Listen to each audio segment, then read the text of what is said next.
Hello বন্ধুরা, তো তোমরা সবাই কেমন আছো? আশা করি সবাই খুব ভালো আছো। আজকে আমি চলে এসেছি নতুন একটা চাইনিজ রেসিপি নিয়ে। তো এই রেসিপিটা আমি নিজের মন থেকেই তৈরি করেছি। তো রেসিপিটা তোমাদের ভালো লাগলে অবশ্যই কমেন্ট, শেয়ার, সাবস্ক্রাইব করে দিও। আর অবশ্যই করে রেসিপিটা একবার হলেও ট্রাই করে দেখো, খুবই ভালো লাগবে খেতে। আমার তো খুবই ভালো লেগেছে, তার জন্য তোমাদের সাথে শেয়ার করছি। তো এখানে রেসিপিটা তৈরি করার জন্য নিয়েছি 200 গ্রাম ময়দা। আর ময়দার মধ্যে একটু তেল দিয়ে দিয়েছি, পরিমাণ স্বাদ অনুযায়ী লবণ দিয়েছি, ভালো করে ময়ান দিয়ে নিচ্ছি। একটু একটু করে জল দিয়ে দেব। তো তার আগে আমি এখানে একটা নুডলস নিয়েছি। নুডলসটা আমি সিদ্ধ করে নিচ্ছি। তো নুডলস বা ম্যাগি যে কোনো একটা নিলেই হবে। নুডলসটা ভালো করে সিদ্ধ করে নিয়ে রেখে দেবো। তারপর ভেজিটেবল নিয়েছি। তো ভেজিটেবল হিসাবে নিয়েছি এখানে বাঁধাকপি কুচি, লঙ্কা কুচি আর ফুলকপি কুচি। তো ভালো করে এটা ভেজে নিচ্ছি।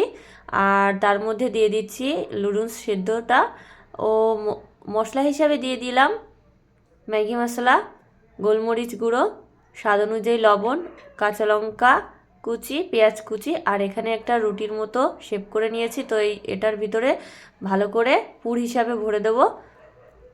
তো আমি এখানে 4টে বানিয়ে নিয়েছি। ভাপাতে হবে ফার্স্ট।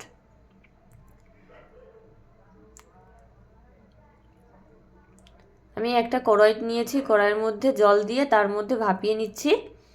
তো এবার আমি খাবারটা ভেজে নেব সাদা তেলে, ভালো করে লাল লাল মুচমুচ করে ভেজে নেব।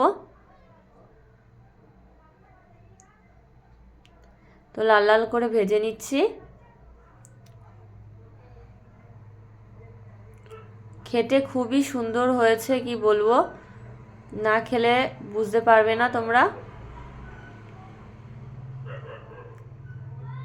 খুবই ভালো লেগেছে, একদমই প্রায় মোমোর মতোই রেসিপিটা। তো এইভাবে অবশ্যই বানিয়ে খেও।